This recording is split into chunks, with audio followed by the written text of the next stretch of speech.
April 12, 1945. A muddy road outside a small U.S. military camp in western Germany. The rain had just stopped, leaving puddles that reflected gray skies and the distant ruins of a war-torn town. Down the road trudged a group of German children, no older than 8 or 9. Their shoes were worn thin, their clothes threadbare, some patched with scraps of fabric. Some carried small suitcases, others clutched tattered dolls. Their eyes were wide, but not with curiosity. They were filled with a quiet, brutal fear. They had been told stories of American cruelty, the sort that made a child's imagination run wild with dread. Some imagined whips, others imagined harsh words, or even chains. They expected punishment for crimes they hadn't committed, blame for a war they barely understood. But the soldiers waiting for them were not what they expected. The officers, wearing crisp uniforms and press coats, stood beside piles of blankets and crates of rations. Their faces were calm, and their voices, though firm, carried an unusual warmth.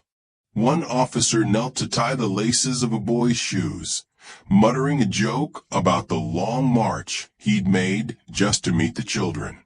It was a small irony, and perhaps too subtle for children, but it was the first hint that this encounter would not follow the rules the children had learned to expect. The U.S. Army had been handling displaced persons for months, but children were always a special concern. By April 1945, over 3,000 German children had passed through camps under American supervision, many orphaned, some separated from families, all carrying the weight of loss. In contrast to the chaos outside the camp, the soldiers had prepared a clean, organized space.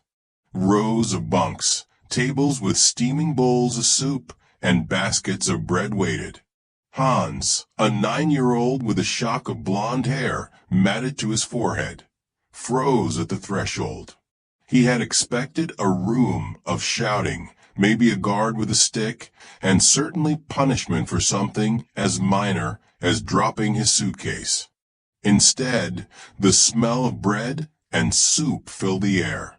Gretel, a smaller girl with wide brown eyes, whispered to Hans, "Do you think they'll hit us?" The answer came silently, in the officer's smile as he gestured to a bowl of hot soup. "Eat first. We'll talk later." The contrast was jarring. They had walked through ruined towns and rubble, through towns where hunger had become a constant companion. And now here was warmth. Here was food. Here was kindness, simple, tangible, almost absurdly plentiful. Historical records show that the U.S. Army, alongside the Red Cross, had begun systematic efforts to care for displaced children in early 1945. Letters from officers described the disbelief on children's faces when offered chocolate, clean clothes, or a bath. "At first they looked at us as if we were monsters," wrote Lieutenant Robert Kennedy, stationed near Trier, "until the bread warmed their hands and slowly their hearts." There was humor, too, though understated. One boy, determined to keep some control over his new surroundings, attempted to march in step with an officer. He tripped over his own oversized coat, landing face first in the mud. The officer laughed softly, helping him up, and whispered, "First lesson, you can't fight mud." It was a small, human moment that punctured fear with relief, a reminder that life could be gentle even when it had been cruel. By the afternoon, children who had entered the camp pale, anxious and withdrawn, were sitting at tables, dipping bread into soup. For some, it was the first hot meal in days. For others, the first meal at all in months. There was no scolding for spilling or for taking too long. Only encouragement. only the surprising reality that these American officers, once imagined as agents of punishment, were caretakers. But even as the children began to relax, a quiet tension lingered. They could not yet fully trust this new reality. Fear was not easily shed. And in the back of every child's mind, the question remained, would this kindness last, or was it simply the calm before another storm? This was the beginning of an unexpected chapter, one where expectation collided with reality in the starkest, most human way possible. They had expected cruelty, and what they received was care. They had anticipated punishment, and what came first was patience, warmth, and a kind of love that they had not imagined could exist in the middle of war. And yet, as officers moved among the children, helping them settle into beds and organizing games in the yard, one could sense that this was only the first shock. Something even more extraordinary awaited. Something that would redefine not only the children's understanding of humanity, but the officers' understanding of themselves. But what came next shocked them even more. The following weeks unfolded like something out of a story the children had never dared imagine. The same officers who had greeted them at the gate, once figures of fear in their minds, now became guardians, teachers, and occasionally playful conspirators. Sunlight streamed through the barracks windows, casting long golden stripes across the wooden floors. Children who had arrived pale, trembling, and wary now ran along the hallways, their laughter echoing against walls that had once only heard the clatter of boots and the orders of soldiers. Tiny feet pattered in uneven rhythms, some slipping on the polished wood, others balancing oversized jackets that hung from their shoulders like tents. The transformation was startling, almost surreal. Officers had begun the formal process of care, documenting the children's identities, arranging meals, and coordinating with the Red Cross for long-term placements. Many children, orphaned or separated from family, were eligible for adoption by American families. Some would remain in Europe, placed with foster families near liberated towns, while others would cross the Atlantic to start entirely new lives. Hans, the boy who had tripped over his coat, now had a regular bed, a small chest for his belongings, and a uniform slightly too large, pressed for inspection. Gretel, the quiet girl with wide eyes, discovered the joy of toys, blocks, dolls, and simple puzzles that seemed like magic after months of survival. Their expectations of cruelty had been replaced by astonishment, and slowly by trust. Statistics from U.S. Army records illustrate the scale of this humanitarian effort. By June 1945, nearly 5,000 German children were under U.S. military care across Western Europe. Officers reported that most of these children had never experienced regular meals, clean clothing, or even the simple stability of a fixed bedtime. Here, suddenly, all of those needs were met.